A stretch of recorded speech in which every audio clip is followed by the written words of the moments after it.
데살로니가 교회는 고난과 핍박 중에서도 믿음을 지켰던 교회입니다. 복음을 받아들인 지 얼마 되지 않은 교회였지만 그들은 믿음의 역사와 사랑의 수고, 소망의 인내를 가지고 살았고, 이런 교회에게 바울은 데살로니가 전서를 써서 그들의 믿음을 칭찬하고 위로했었습니다. 또 이렇게 믿음을 지키고 살아야 하는 동기로 주님의 재림을 제시하며 지금처럼 고난 속에서도 믿음 지킬 것을 그렇게 권면했던 것이죠. 그런데 이런 바울의 가르침을 잘못 이해하고 교회를 미혹하게 하는 사람들이 생겨났습니다. 오늘 본문 1절에 보시면 우리 주 예수 그리스도의 강림하심과 우리가 그분 앞에 모이는 일에 대하여 말하는 것을 볼 수 있습니다. 이것이 의미하는 것은 데살로니가 전서에서 말한 주님의 재림에 대한 것입니다. 어떤 문제가 있었을까요? 2절이 그 문제에 대해서 이야기해 주는데요. 2절입니다. 영으로나 또는 말로나 또는 우리에게서 받았다는 편지로나 주의 날이 이르렀다고 해서 쉽게 마음이 흔들리거나 두려워하거나 하지 말아야 한다라는 것입니다. 어떤 사람이 주님의 재림에 대하여 계시를 받았다, 음성을 들었다, 바울이 편지에 그렇게 썼다라고 말하면서 주의 날이 이미 이르렀다라고 말했던 것입니다. 이런 잘못된 가르침은 고난과 핍박 속에서도 재림의 소망을 품고 버티고 있었던 성도들을 매우 혼란스럽게 만들었던 것입니다. 어떤 사람들은 내가 이렇게 믿음을 가지고 고난과 핍박 속에서도 주님의 재림을 소망하고 견디고 버티고 있었는데 주의 날이 이미 이르렀다고 라고 생각했던 것이죠. 그것을 내가 모르고 있는 것은 아닐까? 혹은 내가 버려진 것은 아닐까? 때를 놓친 것은 아닌가라는 두려움과 불안이 생겼던 것입니다. 또한 내가 그동안 믿음을 지켰지만 내가 주의 재림의 날에 버림받은 것이라면 이제 소망도 사라져 버린 것임을, 더 이상 고난과 핍박 속에서도 믿음을 지킬 이유가 그들에게 없어져 버렸던 것이죠. 여러분, 이런 잘못된 가르침이 얼마나 많은 어려움을 교회에게 주고 있는지를 지금 바울은 이야기하고 있는 것이죠. 그래서 바울은 3절에 이렇게 이야기합니다. 누가 어떻게 하여도 너희는 미혹되지 말라라고 말하는 것이죠. 여러분, 미혹이라는 이 단어는 철저히 속여 넘어뜨리는 강한 기만을 의미합니다. 즉 2절과 같이 영으로나 말로나 편지로 주의 날이 이르렀다라고 말하는 사람들은 자신의 이익을 위해서 다른 사람들을 철저하게 속여 넘어뜨리고 있었던 것입니다. 그래서 바울은 미혹이라는 단어를 써서 그 사람들의 정체를 밝히고 있는 것이죠. 생각해 보십시오. 어떤 사람이 고난 속에서 주님 다시 오실 날을 소망하며 인내하고 있었습니다. 그런데 갑자기 거짓 선생이 와서 이미 주의 날이 이르렀습니다 라고 말하는 것입니다. 그런데 왜 당신은 지금 이렇게 있습니까? 라고 이야기하는 것이죠. 여러분, 중요한 것이 무엇입니까? 그 사람이 와서 지금 무엇을 이야기하고자 합니까? 당신은 지금 소망을, 인내를 가지고 이 어려운 날을 이겨내고 있지만 주의 날이 이르렀습니다. 그런데 당신은 그 주의 날에 참여하지 못하고 있습니다.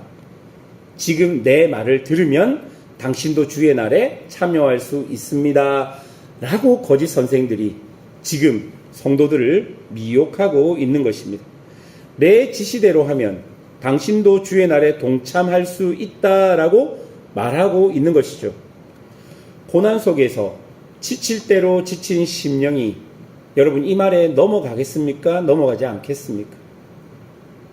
예, 반드시 넘어갈 수밖에 없는 것이죠. 사랑하는 여러분, 이렇게 미혹하는 자는 그 시대뿐만 아니라 지금도 여전히 존재합니다. 한국에만 재림예수가 30명 이상이 있다라고 하고 그 중에 신자들이 몇십만이 넘는 곳도 있습니다. 교주가 흰말을 타고 등장하면 감격하고 환호합니다. 우리는 절대로 그런 일에 넘어가지 않는다고 생각하십니까? 아닙니다. 이미 한국 교회는 오래전에 이런 이단들로 인하여 쑥대밭이 되었던 경험이 있습니다. 그러니 여러분, 우리가 해야 할 일은 진리를 더욱더 강하게 붙들어야 하는 것입니다. 잘못된 해석과 가르침에 노출되면 될수록 기준이 흔들려져 버립니다. 잘못을 이야기해도 인정하지 않으려고 합니다.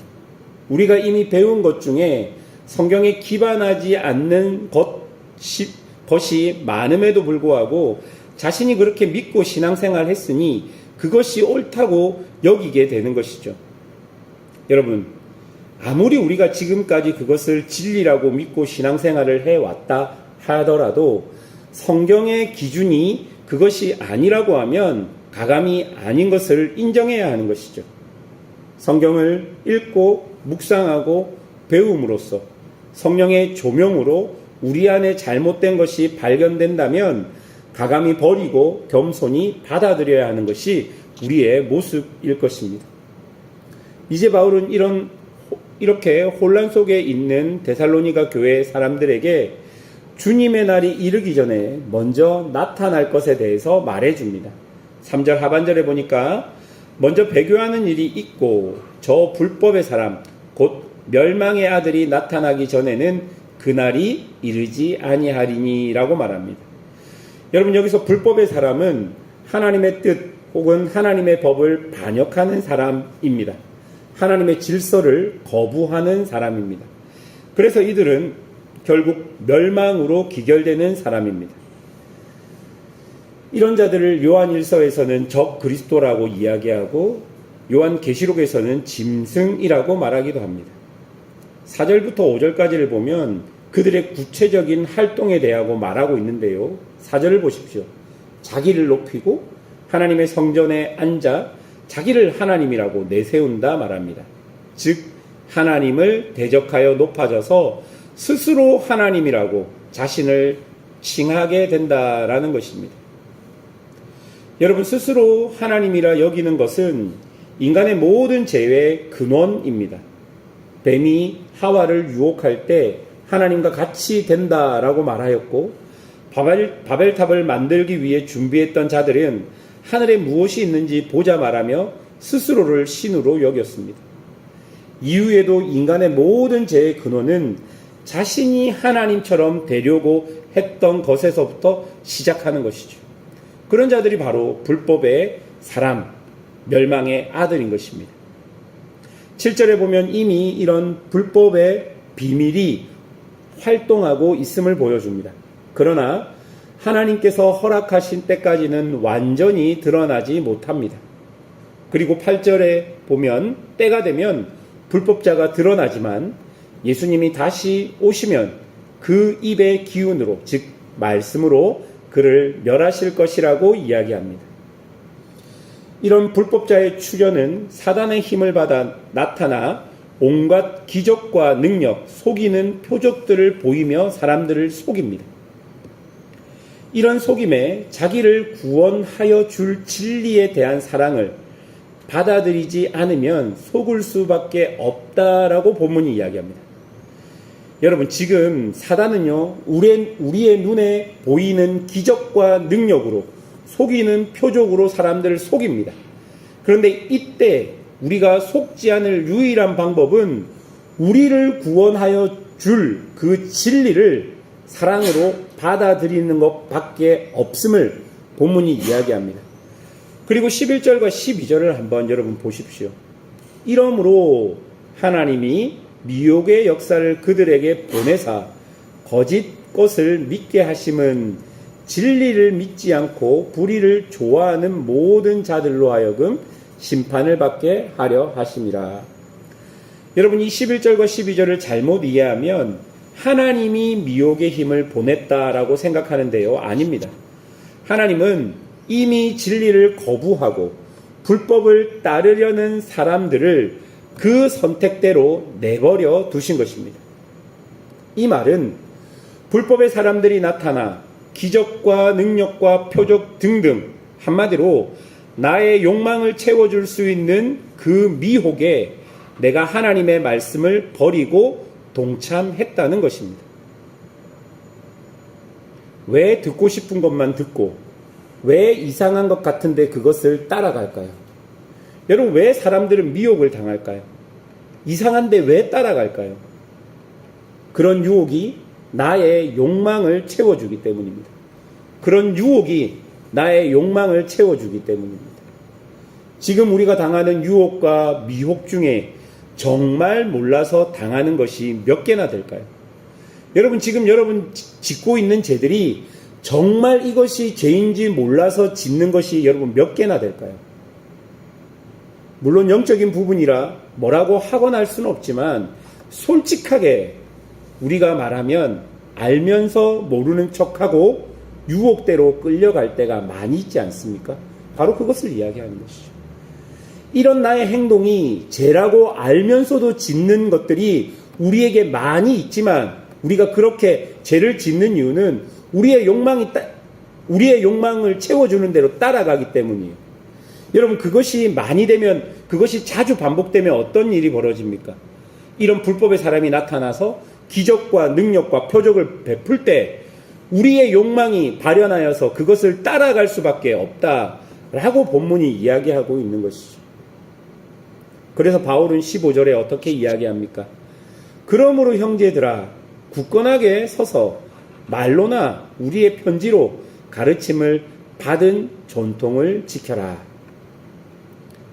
여기서 굳건하게 서서라는 말은 적대적 상황 속에서도, 그러니까 유혹과 미혹이 가득한 세상에서도 흔들리지 않고 확고히 계속해서 말씀 위에 서 있으라는 그 말입니다. 여러분, 가르침을 받은 전통, 여러분, 하나님의 말씀 위에 서 있어야 되는 것이죠.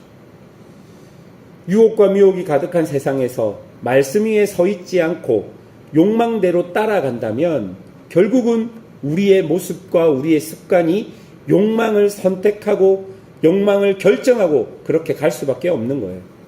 그러면 유혹과 미혹이 나타날 때 기적과 능력과 표적, 정말로 우리가 분별할 수 없는 그 미세한 차이의 분별을 해야 될 순간 우리는 또 욕망을 따라 갈 수밖에 없다라고 이야기하는 것입니다.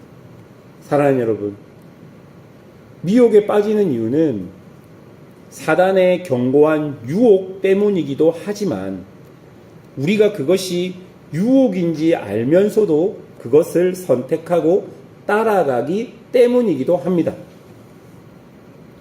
듣고 싶은 것만 듣고